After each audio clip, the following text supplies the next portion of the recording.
to episode 5 of the Ammo Hour podcast. Thanks so much for checking out this week, and if you have been listening to the previous episodes, thanks again. If not, head back and check them after this one. Today's conversation is with two great friends of mine.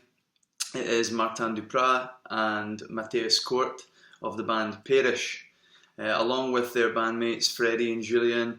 We've known these guys since back in 2012 when my band We Came From Wolves went down for our first show over the water in Paris. Since then, those guys have come over here, we've played down there, we've hung out a lot, and just been one of those relationships where, you know, you meet people randomly in different parts of the world, but realise, you know, you share so much in common, and we've always just been in such a good vibe with those guys, so love hanging out with them as much as we can. Even had them up at my wedding last year. So yeah, absolutely delighted to be able to catch up with them. They're an awesome band. They've toured with some of the biggest bands in their genre, done some great touring across Europe, and went and recorded their second long-awaited follow-up album, which actually they've just announced. On the conversation, I was asking them what took so long, because I was able to, luckily enough, hear that back in December. They've just released a statement saying it's out on April 23rd. I can vouch for this album. If you're a fan of kind of alt-rock, emo, post-hardcore, that kind of hazy sound, you know, you're just going to love this band if you've never heard of them. And if you have heard of them, I can, you know, tell you the album is absolutely amazing. So I'll link all the details to pre-order that in the show notes here. But yeah, go and check them out on Instagram, on Facebook, on Spotify. It's Pærish, spelled P-A-E-R-I-S-H. They use that little kind of Scandinavian A and E together, but you can find it if you just type A-E. So Pærish, yeah, they're awesome. So yeah, caught up with the guys just about how's life, how was the process of recording in America, and just what's going on. So yeah, great to catch up with them. As always, please like, subscribe and share. Every time you share the podcast episode on an Instagram story or Facebook status or whatever, it gets me new followers, and the more followers we've got, the more great guests we can get on. We've got some awesome ones coming up, and you know, if no one's listening, there's no point in doing this. So the people that are listening and kind of give me the feedback, you know, you're so much appreciated by myself. So yeah, to say thanks, as always, we've got a merch store. It's the Ammo Collective at .bigcartel.com. You can find the link on the Instagram page, which is at the Ammo Hour. I'd like to give you 20% off if you like anything at the store. Just hit the Ammo Hour at checkout. I think that's everything just now. Sometimes I'll have a rant if there's something on my mind to do so. I don't think there's much on my mind other than just introductions today and letting you hear this cool conversation. I have been speaking with some of my buddies and, you know, deciding that it'd be quite cool to have maybe a little night with some drinks and stuff, and just make maybe a regular kind of bonus episode to just sit and chat shit, kind of let people feel like they're in the room. I love podcasts like that. I love listening to that and just feeling like I'm listening to some funny conversations. So we might do a little theme. I've been encouraging some voice memos since the start of this, but I guess not giving too much direction about what I want. So I think maybe we'll come up with a theme of something we're going to talk about. That could be, you know, conspiracy theories. It could be like funniest stories in, you know, high school. It could be like funniest nights out, whatever. And we'll get some voice memos sent in from the listeners. We'll discuss our own and we'll talk about it all like on a release it for a Saturday night or something. So that's something I'll do. I'll put prior notice of that when I'm going to do that. As always, the easiest place to find everything is just the Instagram page, because I've got the link tree there, so you can find the YouTube link. Until I get 100 subscribers, I'm not going to be able to get a custom URL. So to share my YouTube page is just a load of random letters. So yeah. If you want to watch the podcast, listen on Spotify and iTunes, whatever, just go to The Ammo Hour at Instagram, click the link tree, and it'll all be there, including the merch store as well. So thanks again so much. Without further ado, my friends from Paris, Martin and Mathias, episode 5 of The Ammo Hour.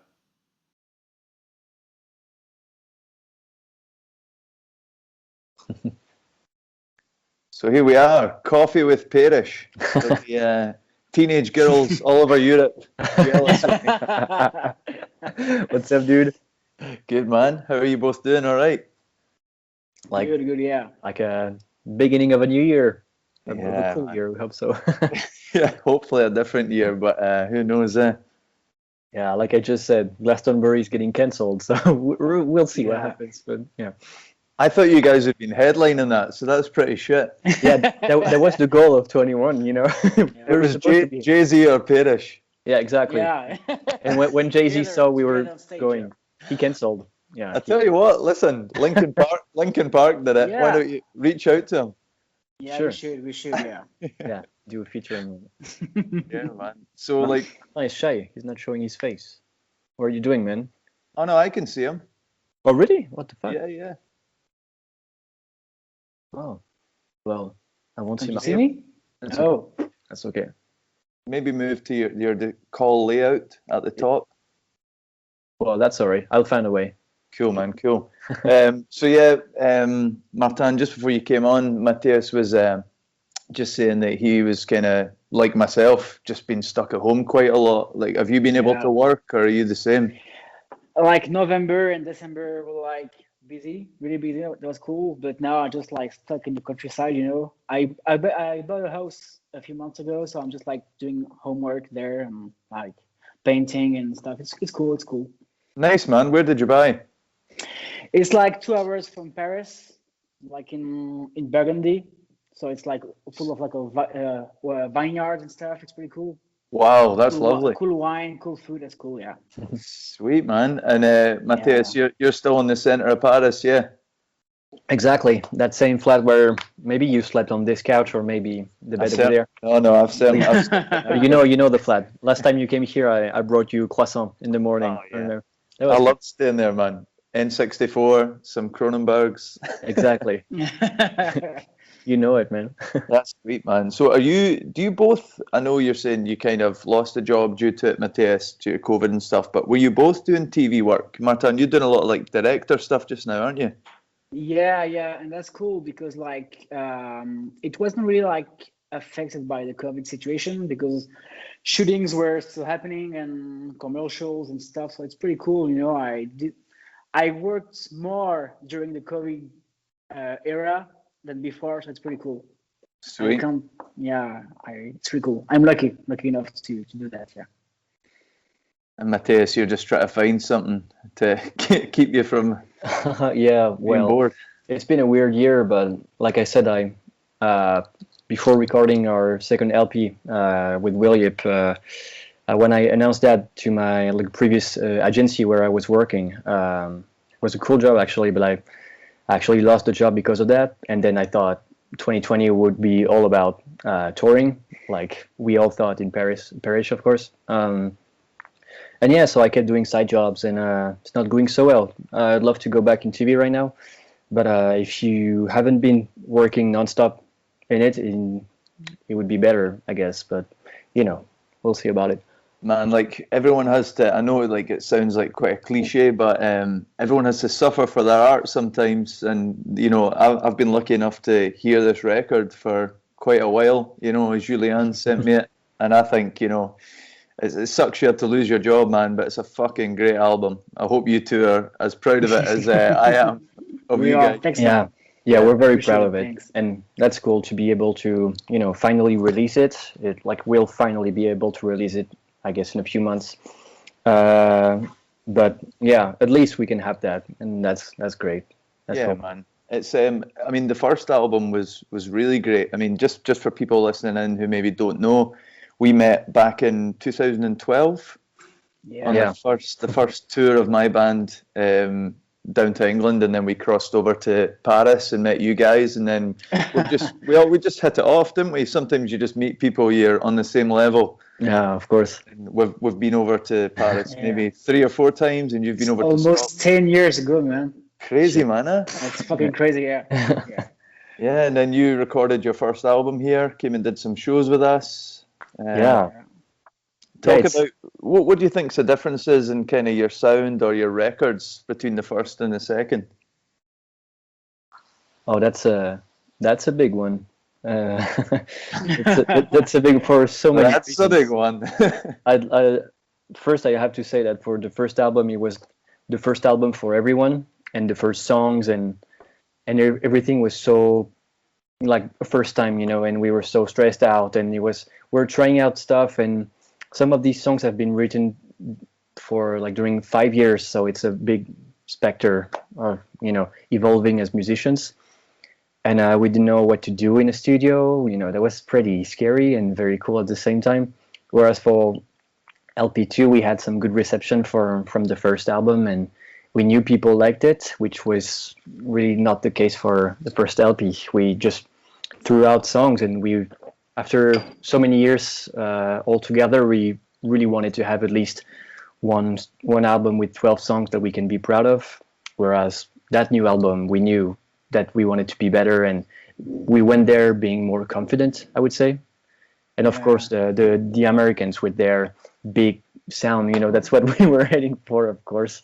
Distortions everywhere, and and there's like a natural progression between like working with Bruce in Glasgow, who is like really like kind, soft, and it teaches us a lot about like making an album, and the next step with Will was like way bigger and more American, It was like still like the same, just bigger and a different mood, but it's still like very natural, to go from Bruce to Will. That was cool.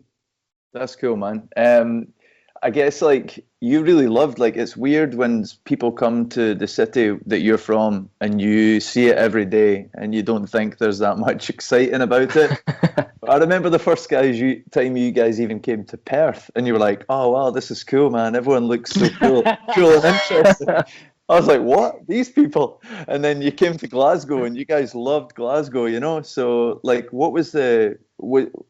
I don't know, like how did it compare? Was there a different vibe? How different was it, like recording and spending time in Glasgow to where's America? Where's the studio in America?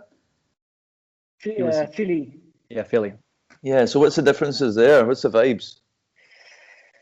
I mean, man, it's the US, it's like everything is about like what we grew up with, like the movies, like the Rocky movies, and all the music. Like the scene is huge in Philly, and all the bands we love a lot of bands we love are from Philly and work with Will. So it's like a whole environment, of what we love.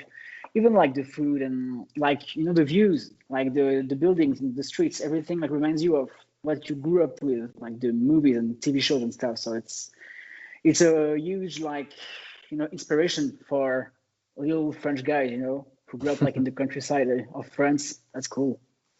Yeah, but there was something special about Scotland that really attracted us. And for someone who have been to the UK before, like I've been to England, of course, like London and different cities, something really struck us with the kindness of people in Scotland. That's something we've actually never seen before. So yeah, you talked about Perth and Glasgow and how we were like amazed by everything. I come from a small town, like the same size as Perth, I would say.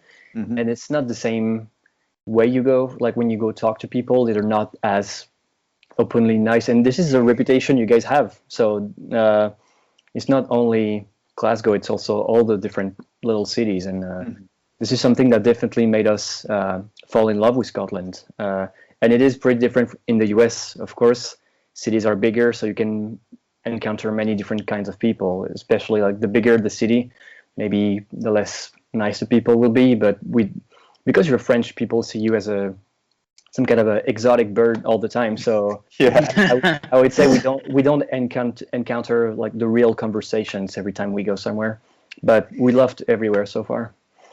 And when we toured with you guys back in like 2014, 15, I'm not sure. But we toured in the UK and Scotland with you, and we played Inverness. So the road between like Perth and Inverness was like magical. It was crazy, like crazy landscapes and the lakes and the lochs and everything. It was amazing, and I think it's kind of like that magic that you say like struck. Yeah. Mm-hmm. Yeah, struck you in the heart. I think. Yeah. Yeah, totally. And like, okay, fuck, this country is magic. There's something special in it, like all the myth and everything we love, like the fucking islands, that's crazy. So yeah, Yeah, I remember that Inverness show because we were at the venue for sound check at like 6 or something, and you guys went to sound check first or something, and the guy was like, "Where are they? Where are they?" And I think it was like 8 o'clock, and you guys were like, "Sorry, we just had to stop and take pictures for hours Yeah. because we're never going to see the Highlands again." And I was like, "Oh, fair enough, man." I'm And just noticing, as have I got like sun coming right across this screen? that's cool. Yeah, Scotland is sunnier than Paris right now, It's like a for fucking sure. lightsaber. I better turn my shit around. Sorry about that. I thought that was just like a bit of like dirt. And I think that the show in Perth at the Green Room, I think it was, Yeah, that's right. it has been like our favorite show for years because like the audience was amazing and the mood was really great. People were so kind to us and you guys and all the people in the crowd. It was so cool. So cool. I always see you guys a bit like a local band. I don't know why, because because we know you so well. Like I would say, other than like people from our hometown, even like English bands we've toured with, who we get on great with, or Scottish bands who aren't from our town. I feel we know you guys better because we're always in communication and we have been for like 10 years. Like, Yeah. you guys were at my wedding last year. The like, wedding, yeah. And what a wedding. That was Yeah, and these, great day, wasn't it? But these, whenever you came to play, it was just like, oh yeah, these are like mates, Pærish. It was never like, didn't seem like you'd travelled all that way. I don't know. It was just cool, man. You're right though about the mood. It was just, I think when you're with other people who are just calm, like when you played Glasgow here the last time, not with us, you were touring with Movements, phenomenal band. It was a great show. You just had your RV and parked it up on the pavement on my street. You're like, fuck it, it'll be fine. The next day we just like had breakfast, went to the pub, chilled out. Everyone's a bit hungover, just on their phones. It wasn't like, I was so excited to see you guys, but we were all just comfortable chilling. There was no big event. Totally. yeah. That's important with people, I think. You have to be comfortable doing It's nothing. it's like seeing your cousins, like when you haven't seen your cousins for a long time, Yeah. and you see them, like, okay, cool. So we're still cousins. It's cool, You Yeah. don't have to. Correct, yes. It's the old alliance all over That's again, right. Yeah, that's right, man. We've got the same Gallic blood. For real, Yeah. though. Yeah, no, I believe it, man, for sure. That's so true. And we only have that with you guys. That's a very special relationship. And like Martin said, since the Green Room in Perth has been some kind of a revelation for us. Like, 2014, and never really played outside of France ever. And playing this show with people that were so nice, and they were actually singing some songs that were never recorded before, and they were actually listening to the lyrics, and that was fucking crazy, man. Still one of the best gigs of my life. That was crazy. With the other band, Good Cop, Great Cop, they were amazing as well. Yeah, they're great guys, man. And they were at college with a lot of the people who would have come down to that show. And Rob was at college with a lot of them. So we had a good support from that. They had a good support. And I think they just trusted, like, these guys from France are obviously awesome guys if they've brought them to this gig. And it was just a really trusting environment, but that's what music's all about. It's not these, I mean, you've played some massive shows, we'll get on to that, but even some of the biggest shows we've ever played, some of them are incredible and some of them are just okay. You don't maybe have that interaction. When you're in like a packed room and people are just friendly, like, it doesn't matter if there's only 20 people. Yeah. It's such totally. a great feeling, Yeah. You guys played, you did a really clever thing, I think, because I don't know if you meant it, but you guys you recorded the first album in Glasgow and then got Will Yip whilst he was still an assistant. You got him to mix it, didn't you? Yeah. So actually, he was getting pretty big at that time, but he was still a little, I would say, young. He was already not an assistant yet, but like his mixer, called Vince Raddy. He's a very cool guy, and he mixes a lot of huge, very important albums. He mixed the last Brand New Science Fiction, and he moved outside of Philly. They used to be like, working all together all the time, and now he moved to Texas recently, but he keeps on mixing a lot of very cool records.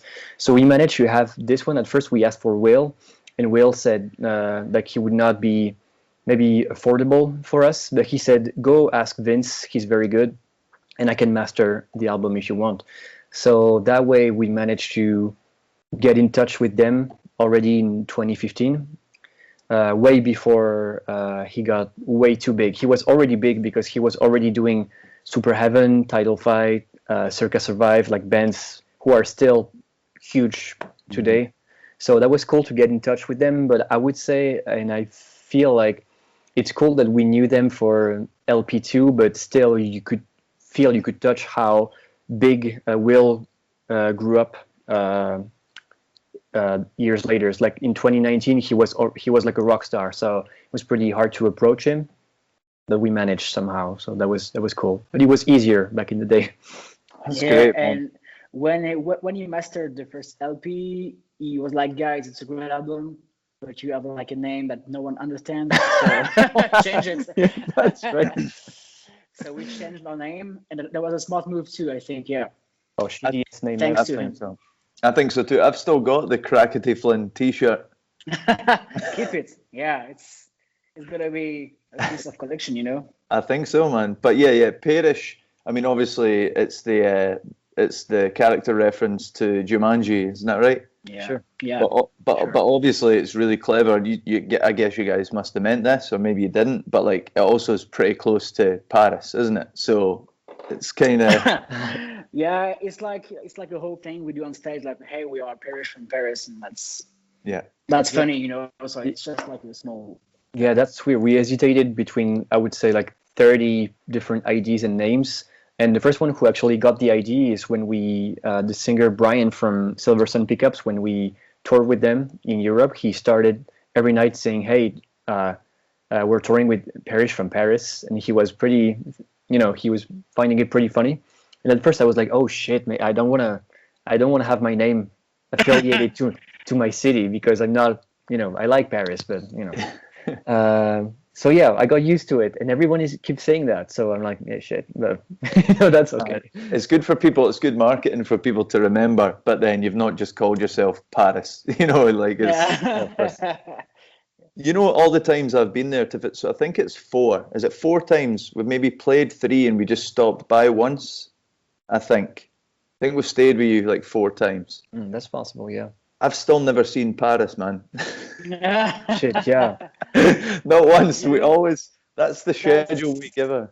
That's the bad part of touring, because like you go to places but you don't visit them, Totally, man. We always give ourselves a schedule because we're so tight on money. We've got to make it work. That it's like finish the gig and then pack in our social like after the gig. You just go to the Eiffel Tower with the van, take a picture and just leave town. And just keep on driving, Didn't even do that, man. We've been to Notre Dame Cathedral every time. I've never seen the tower. Yeah, one night you slept at my place, and I took you guys to see Notre Dame for a few minutes, and that was cool. That was not the last time. I think it was like a previous time. And that was great. You guys were so happy. You guys were taking pictures and everything. Yeah, man. Proper tourist. Yeah, that's cool. Huge rats by the water. I like that. They're massive, man. No, but I've definitely, obviously, my wife, you know her very well, Nick. She says hello. She's always, when can we go and not the band? And I'm like, yeah, sure. You should go. Yeah, I know. come. Yeah. You guys can sleep at my place. You have my flat for free. Just go for it. Go grab some croissant in the morning. Say hi to Nick as well and tell her to come here. You know the place. And it's like actually 30 seconds away from Notre Dame. So you should be getting on the Airbnb hype, man. I should to get some money. Just so you know, Kyle, it's really hard to find Iron Brew here in Paris. Really? Yeah. So pack some Iron Brew in your suitcase. Yeah. Do you want me to send you guys some? Are you missing? I think that Freddie wants some. Yeah. Yeah, only Freddie. Freddie loved it, eh? Freddie was drinking it. Freddie was yeah. drinking it like it was a fine wine. He was like, Yeah. He's obsessed about it. He loves this, and he loves like the fried Mars bars. yeah. Oh, yeah. He's like a Scottish dude. Yeah, that's amazing. Fuck yeah, I'll sort him out, man. So yeah, some huge bands you've toured with as well, like Silver Sun Pickups, as you said, Movements. I got to see one of those shows, and I didn't actually know the band, and then have become a big fan of them as well. And obviously, Sum 41. Yeah. So I mean, what are your memories from? I mean, well, obviously it's more than a year now of doing no shows, and then looking back to those kind of shows. What kind of memories have you got of those times? Nostalgia. Yeah, it's actually crazy because it was exactly 4 years ago that we were touring with them, Sum 41. It was in January 2017, and it feels really hard, man, right now. And I've seen like a memory on my phone, and they showed a picture from yesterday, but 4 years ago, and it was probably the best show of my life. We were playing Lisbon in Portugal. And that has been the craziest show of my life. That was insane, man. And like the more years go on, the more I remember this sentence we kept saying with each other during the tour, like a 30 days tour. We were getting used to it because every night you're playing in front of between 2,000 and 7,000 people. It's fucking insane, man. And you're getting a little used to it because you're not scared anymore and you're getting confident. And we used to say to each other, we have to not get used to it because it's gonna go like that, and we'll never be able to play this. So we have to, like just I had like a diary during those days. I haven't read it back again, but I want to read it when I'm, I don't know, 50 or 60, and that's cool, man. Because it was so rare and so fast, That's crazy. And you'll say to your kids, when I was your age, I used to play in a band and tour. Yeah, that's sure that. Yeah. Yeah, that's cool, man. Well, at least when you guys are dads, there'll be videos. You imagine like, if our dads did it, you'd be like, yeah, sure, whatever. Now you just go on YouTube, you're like, look. That's a good point. Yeah. What were the different kind of relationships you had with those bands? Were they all super friendly, or were some? I mean, I know I'm not asking you to say like some of them weren't friendly, but some guys are a bit more standoff, and some guys are a bit more. No, it was pretty intimidating to meet Sum 41. Yeah. Because like it was like we were huge fans back in the days. It was the first gig I ever went, the rock gig I ever went to in Lyon, like 20 years ago.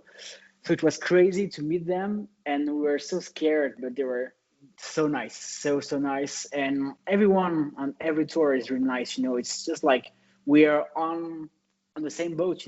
So it's just like musicians, and that's cool. That's really cool.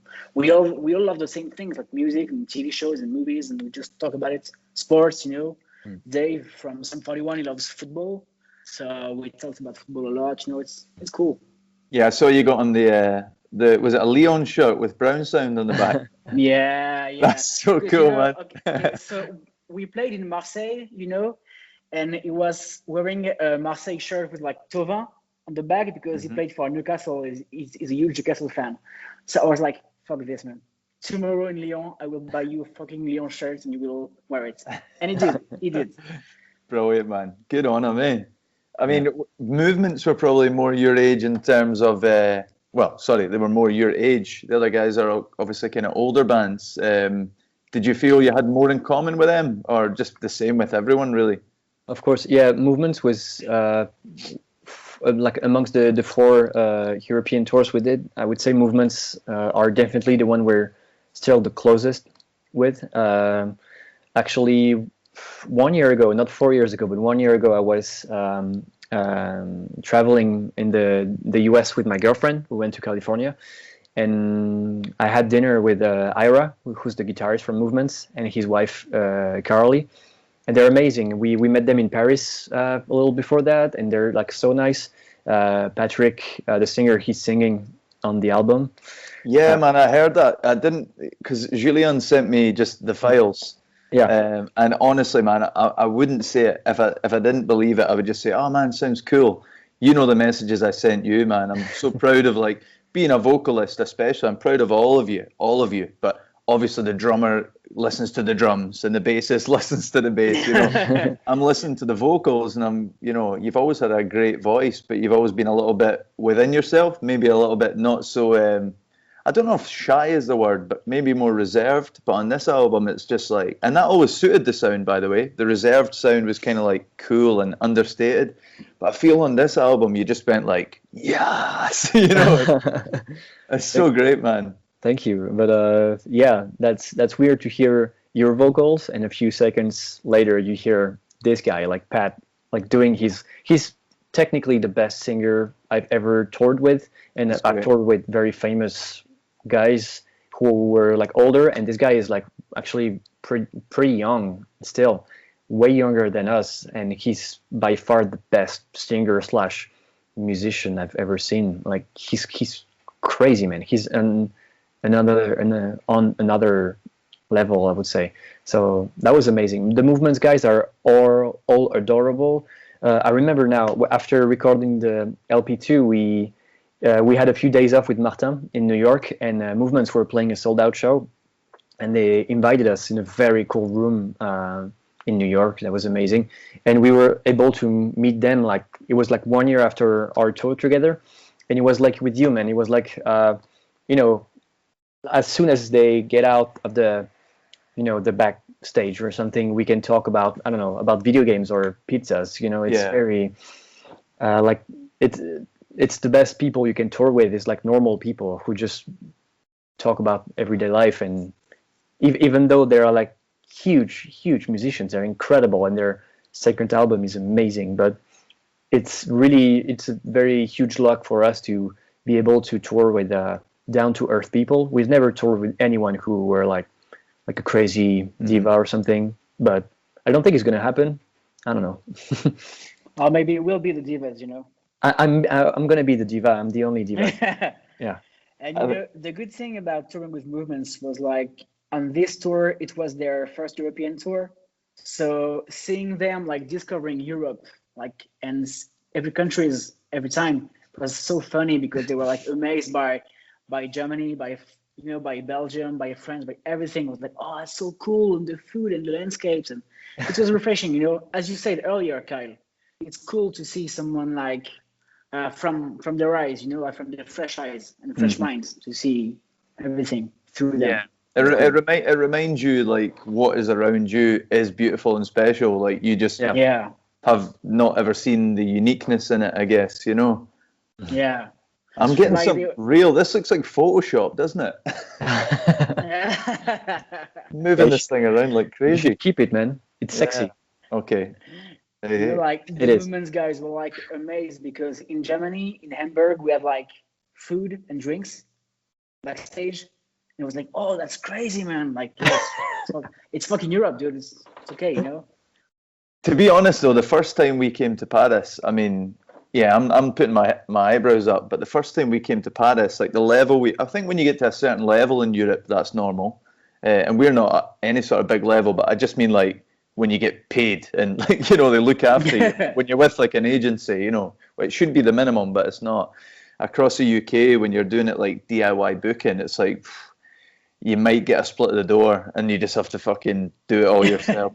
But for the first time we came to Paris, man, we were like, walked in, there was like water, something like your friend Barbara the cakes. had baked all these beautiful cakes, and there was a chef upstairs who made all this pasta and wine, and we all sat down together, and you guys were all like, yeah, this is normal, and we were all like, holy shit. So yeah, I can understand, but I'm surprised at their level they'd never seen that in America. That seems very strange. Yeah, I think it's pretty hard in the US, when you are touring. Yeah, I heard it was even harder than the UK. And when we toured the UK several times, it was like some of the venues you don't have food, or sometimes you don't get paid. And I heard it's normal, it's part of the culture. And like the exact opposite as a country would be Germany, whereas never been treated as well as in Germany. Whereas it was like Hamburg, like said Martin, where you have like this whole table with everything you can eat or drink. You have a fridge. You're getting paid. People are nice. People in Germany, they love rock music and they buy merch. It's the country where they buy the most merch. They really support you. It's the best country to tour. And I heard that the US was the hardest by far. We've never toured actually, but I don't know. Yeah, I couldn't, from my limited experience, we've only been to Europe 3 times, but the last 2 times was predominantly just Germany, and it was only like 10 shows. But yeah, like you said, huge big Coca-Cola fridge full of beers, Yeah. Tell me when's this runs out, it's run out, get in the bags. Oh yeah. We know that feeling. Like Unbelievable though, but I think that's to do with like how their government, like they actually, because we had a few conversations, they have like funds, like literally culture funds, and they've got to spend like $5,000 a month, so they can either bring in one huge band or loads of small bands, but like they've been told to spend that or they won't get it next year, and that encourages culture in the city. It's a great thing. It's kind of the same in France, some venues are like they have fans too.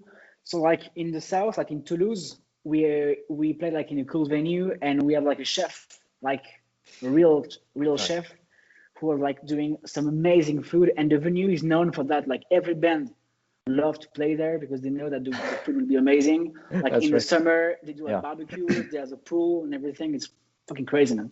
Yeah, amazing. I heard that it was the Pixies' favorite venue because they like to go there, and they have like a canard confit, which is like a duck and cooked in a very special French way, and it's one of the best dishes ever if you eat meat, of course. And yeah, I heard that if you can go there, you can order some, and the venue is called the Bikini in Toulouse, and we were lucky to play there. It's like Michelin star food and a rock venue. And it's very like southwest French food, which is like the best food you can eat in France. That was crazy, man. That was fucking insane. And yeah, I'm happy I could say I've been to a show in Bikini and to test the whole table. If I knew, I would have eaten everything and puked and eat more, Kept eating. My father used to be in the music industry, and when I told him we were going to play there, he was like, "Oh, son, it will be the best day of your life, enjoy it." Amazing, man. That's cool. What was the process for recording this album any different to the first? Like, I've had limited experience. I've always recorded with kind of like friends, and then we recorded 3 times with Bruce. Our next record, we're going to go down south just to try something different because we've never done it, and we're going to do a more live approach. Was that like that for LP2, or was it similar tracking? It was different because like we knew, we learned how to record songs at home, So Mathias was like writing and like recording a lot of like in his place, He sent us everything. We all like tracked our instruments, like wrote down some IDs on our computers and everything, and we sent everything to each other. And then we sent everything to Will. He listened to everything, and when we arrived in Philly, Will was like, "Okay, so we're going to work on those songs." I think we sent him like 25 songs, Mathias. Yep, that's right. Whoa, nice. Yeah, we sent Will 25 songs. He kept like 13 songs, 12 songs. Oh yeah, so actually for the whole demoing process, I wrote about like 25 demos, and between the 4 of us, we kept 20 songs. That's what I remember. So from 25 demos, there were like 5 crappy songs that people didn't want to get and keep. So we kept like 20 songs that we were pretty happy about. And once in Philly, Will said, "This one yes, this one no, this one yes, this one no," and we. Did you just trust that 100%? Actually, the decision was I was extremely scared about his decision, and thank God we were like the 5 of us were pretty like we're agreeing on almost everything. Like the 4 songs I wanted as singles were kept in the album, especially like "Fixed It All" and "Violet." And another one who's not going to be a single, but it's one of my favorite in the whole album. So we had the same tastes, like approximately, and that was awesome. The thing that I liked the most in recording with him was we had like 3 weeks, and we had the first full week of pre-production, and that is something we never done before. We sent him like 20 pre-pro that we did in France, but once with him, and we decided on 12 songs.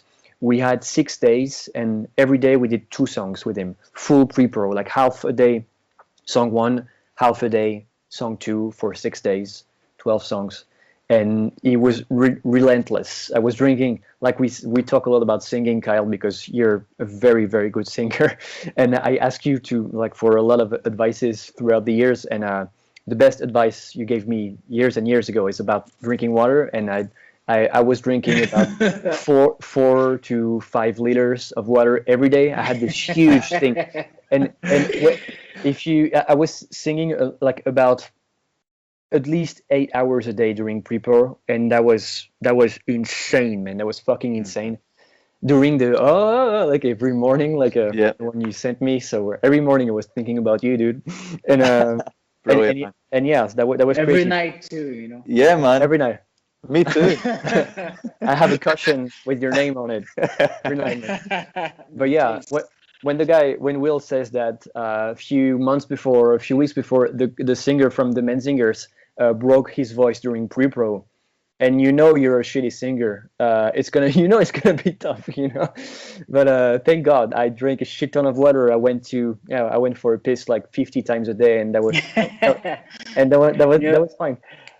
Every night after recording, we went to the 7-Eleven, to buy some food and stuff. And Mathias always like took a huge fucking bottle of water, for himself. I had like 2 gallons of 4 liters. Yeah. I was walking like this. You need to get the stick and like carry it like that. Water carrier. But I always think like singers get a bad rep in the van on tour. It's like, oh, we're not stopping again. I'm like, yeah, it's all right for you guys. I've drank like 3 fucking liters of water so I can sing tonight. It's tough, man. It's stressful. But I remember when you were tracking the first album and you stayed here for a night or two, or no, you had the Airbnb, but we're just hanging out, and you always had a huge bottle of water in your hand because you were really like worried about it. But I get that way as well, man. I think it's quite an anxiety thing when you're a singer, because obviously I'm quite a loud, brash guy. You guys have seen me drunk. Like, I like to party. And I love it. Yeah, you want to have good fun after the show, but you're singing tomorrow as well. So the whole drive the next day, your throat's like this, and you're fucking drinking the water. I remember this conversation in Glasgow. It was in the beginning of the album, and at that time it was just Julien doing drums, I remember. And I was holding my big bottle of water, and I was so scared and so anxious. And because I might be the most anxious people in Pærish, it's not good if you're a singer, because it's going to have a huge effect on your body and your singing. So you have to learn to do something about that. I learned that really when touring with Sum 41, because I knew like every night you cannot look stressed if you're playing with in front of 4,000 people every night. You have to look like you're someone better, and this really helped me a lot during this tour, because I really needed this. And for the second LP, I was trying to have like the best mindset and not be too anxious. I was in front of my favorite producer, of course, but I really wanted to get it done. And he really helped me with all the songs and the pronunciation, of course, some of the lyrics, but some of the techniques as well. And he can really encourage you about, he knows when you're singing the best that you can, and he knows when you're doing pretty bad. So we can talk about it, and that was cool. For a pro, he's very, very cool with singers. I would say if you're doing your best, he's very cool. He's not gonna, push you down. Like you can hear stories about other producers who can be tough. He was so helpful the whole time, and I knew he recorded people like Lauryn Hill and Patrick from Movement. So I had to be better for this, but it went great. I'm happy. 100% is, man. The last thing I'll say on the album is, honestly, like the first album was class, and it was at this level, and like you're talking about bands like Movements and stuff. It's not a nasty thing to say that. Obviously, you guys were kind of here, and there's bands at a higher level. Same for us. Listening to that second album, I'm not even joking. It's only because we're such good friends that I'm being so open about this. I've not listened to a record like 3 times in a row since I was like fucking 14. I was lying in my bed and Julian had sent me it, and I was just having a bit of a down time for a few months after he sent me it. Nothing huge, just like life sometimes gets on top of you, you know? Sure. And I just hadn't really been listening to music and stuff. And I was lying in my bed one evening doing some Photoshop work, and I went, right, I just saw it as LP2, so I'd almost forgot what it was. And I clicked in, I was like, oh, fuck, it's Pærish, right. And I listened, and I was like, holy shit. And then I started messaging you guys like really emotional messages, and then I was like, play again. And I listened to the brand new Movements album only because you guys toured with them. And I would say before it was like, Movements, Pærish, doing great. I put you as the same. I enjoy your new album even more than their new album. Thanks, man. Thank you. Thank you so much. That's not a diss to Movements because they're already on that level. I just think you guys joined them. You know what I mean?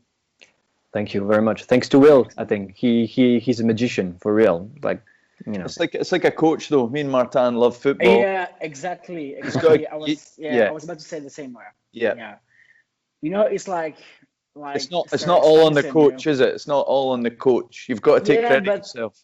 Yeah, but the coach has to put yourself in the best conditions, And Will knows exactly how to put you in the good mood and the good condition and everything. Like when I did my bass parts, I was like so chill. It seems to be so easy. Like I know it's only bass, but still like okay, so that like in one day, 1.5, it was done. It was like so easy. I was like, yeah, that's good, man. It's like, really? That's all? Yeah, you're good. Oh, cool. Shit. Okay. Let me get the camera out and crack a beer. Like. yeah, exactly. I was done. Done. That's the best part of being the bass player. Only I don't ever think it's like, yeah, that is an easy part of being bass because you don't have to double track and you don't have to. But let's not fuck around. Like the bass can't have one little wobble. Drums they've got to be tight, but they can be expressive. Guitar, it has to be tight, but me and Mathias can just open strings or bend it a little bit. Of that. Bass has got to be do. Yeah. So it's not an easy thing. I think that Julian's drums were really good because Will is a drummer, so he pushed Julian to be the best as he is, as he can be. So the drums parts were really good, so it helped me a lot for the bass. And when you fail, Will knows how to tell you okay, do it like that, so it will be fine. And it was, so it's so cool, so cool. It's a good coach, Yeah, man. But yeah, like you said, man, like I was saying, you can't. I don't know if they say this in France, but we say you can't polish a turd. Yeah, we say it, yeah. You can throw some glitter on it, but it's still a piece of shit, So Yeah, but man, you guys might have been raw, but it's because you had the talent that he was able to make it super polished, Yeah, it's like United won the Champions League with Johnny Evans, Mm-hmm. It's the same, man. Yeah. I mean, you can extra. Yeah. You need to find this little extra, to go further. It's cool. Yeah. But I was so happy about these new songs. That's also a new thing about, between LP1 and LP2. The first one, I wrote songs during 5 years without really knowing what I was doing. And the second one, I was really, I wanted to be so much better. And I remember having those songs and being very proud of, knowing that I would be able to bring them to Will. Whereas, I'm happy it was for the second album, is what I'm saying, is that we were more mature. So to have the huge chance to be able to go in Philly doing a full album with him, we're thankful that it was for LP2 because LP1, we were definitely not prepared for that. So that went great. I remember when I wrote Fix It All 1 month before leaving for Philly. That was the very last song, and I felt like I needed at least one last song, and that was my favorite instantly. And I was so proud to be able to say, okay, this one is coming to Philly. Nice, man. That's cool. That's natural, isn't it? I look back at our first album, and some people who like our band, don't even listen to the new stuff. And I'm like, fuck, man, it's so much better. We're like a different band and that. They're like, I really like the album. But myself, I'm like, I fucking don't like it anymore. Because you think, well, you have grown so much, you know. It is like it's almost like different people playing music, but it's just natural progression, isn't it? That you're always going to be proud. Yeah, of course. Yeah, it's hard. Like we still have like people who we're expecting that people are gonna prefer the first album to the second one, even though I feel like the second is the best thing I've ever written in my life. But you know, like people are still like we can see that on Spotify. Like Undone is still streaming so much, sometimes more than the new singles. It's something you cannot, you know, you can't do anything about it. So you just have to accept it. And maybe our first album will be, you know, will forever be the most successful. I really don't know, you know, but people really are attached to the first moment where they discovered a band and that time in their lives. So that's why, you know, for us, for a lot of us, I love the album actually from the Wolves. But like every time I hear Paradise Place, it's something else, man. It's really something else because it brings me back, you know. And I feel like for people like listening to old songs from our LP1 will still be better because it brings them back to already a few years. So that's pretty strange. But I hope new people will come for LP2 and they will like it. Of course. You know, when we arrived in Glasgow to play with the Movements, Freddie played Paradise Place in the van. Just like when we arrived in the city, it was like, oh fuck, we're in Scotland, man. That's funny because when we were driving, feels, you know? when we were driving to the last European tour, as soon as we got into France, we put on Pærish album. My man. I love it, man. Yeah, man. It just, like you said, man, it just takes you to a place in time, you know. But I think there's been enough distance between the two albums, similar when we do ours, that it'll be a brand new thing. It'll establish a brand new thing. It's not like if you released an album, you know, and then a year later a new one, people might not prefer it. You know, I think there's been enough breathing space that people, they just want to hear the new record. What the hold up? I mean, I don't know if you can talk about it, and if you can't, absolutely no issue. But was the hold up? It was just kind of getting the right label on board. Is that right? When you said the hold up, so like you guys recorded that like 2 years ago? Almost, yeah. Oh shit. yeah, it's gonna be 2 years in so yeah. Politely, why is it not out? I guess we're like the unluckiest band in the world when it comes to waiting to get mixed or signed or anything. You know, it takes so long, so long.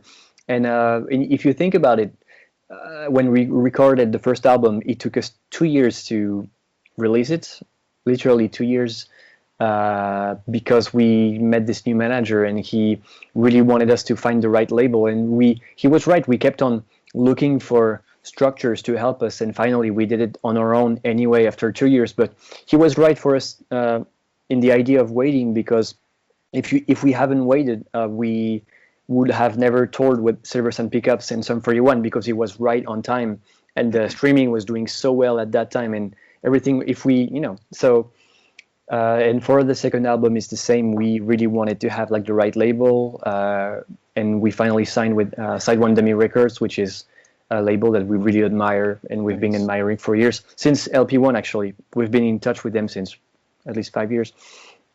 And yeah, but because of that, we had a lot of stuff, but signing with the label took a while. Actually met them in Los Angeles 1 year ago, so that was a cool way to accelerate the process of, you know, writing the contracts and stuff. And also 2020, which also yeah. It's really only a year, isn't it? Like 1 year's just been written off. Yeah, it's fine. And you know, like we come tour, so what is the point of like releasing music like without like touring for it? You know, it's fine, and we take time to make music videos and to work with PRs and stuff to release properly the single. So it's cool because we take our time, and eventually it's gonna be okay. You know, it's gonna be cool, and the album will be out pretty soon. And Yeah. The only sad part is that I feel like I'm not sure. Now I'm pretty sure we're not gonna have like a proper release party for the album, and we didn't have like a proper one for the first one. Uh, we played with another band who were doing their release party on the same day, so we jumped on it, and we were like, okay, so we'll have a gig for this one, but it's not official that it's for us. So for this one, we put so much effort on it in so many different aspects. I really wanted to have like a proper gig to celebrate and bring everyone on board and have some very cool night, a party with everyone. And With I don't Jay-Z, know, you know. yeah, like Jay-Z, but Exactly, better. man. And Robsy. exactly. The best one. So I don't know if it's gonna be possible, but at least the album is gonna be released soon. So And that's the songs are very cool. So and and we're so Sure. happy about the song. So yeah. Are you guys still with the same kind of booking agent? Like, as soon as you're allowed to tour, is he going to take care of all that for you? we The don't fu- have a booking agent so far. Yeah, the the funny thing is, yeah, a lot of people think we have a booking agent and we don't have anybody. We have a manager that helped us having a few gigs and here and there, but it's not his job. So we're desperately trying to find a booking agent for when everything comes back to normal, and being able to, thanks to our label, they have structures and they have relationships with people and booking agents. So we might be able to find one, might be able to hit the US someday. That would be amazing. And we'd love to go back to Europe, of course. Maybe as a headliner, I would love it. If we're not big enough, we're actually never toured as a headliner compared to you guys, and I really miss that. So someday I would love to be big enough to tour Europe as a headliner. But Man, I don't think it's. I think you're way bigger than a lot of bands that would do it, and I don't think those bands are doing it wrong. Like headliner, I think headlining is only really a thing at like festivals or arenas. Other than that, like you're just playing a cool night and somebody's playing last. Do you know what I mean? Like yeah, we're not playing like double the time of the opening band or something like that. Maybe half an hour more sometimes, but we always just saw it as we can't wait. And you guys have surpassed what we've done, so I'm not trying to give advice when you don't need it. But we were never able to, or didn't have opportunities, or didn't manage to get any opportunities to like jump on with another band. So we just thought we can't wait forever. Let's just book the shows ourselves. And you're right. Yeah, and they were great fun, man. Like all you need is kind of like petrol money and a place to stay and something to eat and enough money to like cover the costs. So when you go back, you've not used your own cash. You don't need thousands a night, So you should just do it, man. I wouldn't second guess that. I would just get out there and do it. And if you need the support, you know where we are. Oh, I definitely Thanks, want to man. bring the wolves. That's the main support for sure. We love it, man. We love it. Even if you need gigs up in Scotland, man. Like I've always said it before, but even now, like I could act. Like it'd be easy to get you guys, whether we were involved or not. With what you guys have done now, it'd be easy to get you like proper shows, proper fees, and you obviously can stay here. So yeah, we'll sort that out. That's all matters, man. Yeah, Just like stay at your place, and meets bread. yeah, yeah. absolutely, man. Absolutely, man. For sure. Iron brew and everything. Yeah. The real shit, man. Yeah, but Exactly, man. yeah. But So yeah, hopefully, I'm not sure it's the best moment of the year to find a booking agent, because they're like busy as fuck, like rescheduling tours that already that will never happen because of the fucking COVID situation. So.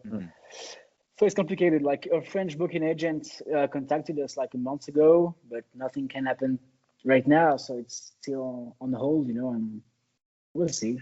People are like putting. I was saying to Mathias at the start of the call, I've seen like U.S.A release that they're playing in June, and I'm like, well, you don't know. There could be a third wave, and there could be the vaccines aren't working correctly, and there's no point like putting things out at the moment. I don't feel, especially for smaller bands, that would be putting their own money on the table. Yeah, that's crazy, man. And when you see that all the festivals like Glastonbury are cancelled, it's not a good sign. So we'll see what happens, but we are where we are. yeah. But the good thing is that the whole world is together in this, Yeah, so man. it's fine. Nobody feels like fucked because we all fucked. So that's fine. Yeah, no. As soon as it's safe to do so, we've still not had our honeymoon, so we're definitely going to come through some of the places in Europe, and yeah, we'll come and visit. Absolutely, 100%. Oh, And yeah. like I always say, we always say it to each other so much, but you don't need an invitation to just send me a message and say we're thinking of coming to Glasgow. Like either you and your partners or together. You've got a place here. You might want a more luxurious place, but you've got here. Oh, dude, your flat is so cool. I love Yeah, sleeping it's in it. so cool. Yeah, it's amazing. It's way bigger than the Parisian flat, actually. Oh, And your yeah, but- breakfasts are amazing, man. Oh, yeah. Oh, fuck. We had a big breakfast that time, didn't we? Yeah, vegan Yeah, breakfast. yeah. It was awesome. Quick one for Martin. We're going to win the league, yeah? Dude, we are. I watched the game last night against Fulham, Yeah. I love that Cavani signed with us because he's the striker we didn't have, who scores on the small games, Yeah, for sure, man. We have a Rashford and Martial to score against Liverpool and City, but we needed a guy who wants to score every time, like Cavani. I love him. 100%. Yeah, I've got a good I feeling. agree with you. Oui. Oui. Yeah, I think I don't think we're favourites, but I think we've got a real good chance, and that's all you can ask. It's just improvement from Ole Gunnar Solskjaer. All you can ask for is improvement. And when you see that Lindelof is getting better and better, anything can happen, Bailly is amazing, eh? Yeah, and he wrote Lost, so that's amazing, Yeah. Exactly. Exactly. Right, I'm going to finish off with a little question to both of you. I've done this in most of the conversations. It's not to try and be cheesy. It's because I heard a really cool quote recently, and it was like, you should try and live your life to be the person your younger self needed. Okay? So what advice would you give your young self, knowing what you know now? That's a pretty tough one. Yeah, I would say to my younger self, don't be impressed by what the others call themselves, Mm-hmm.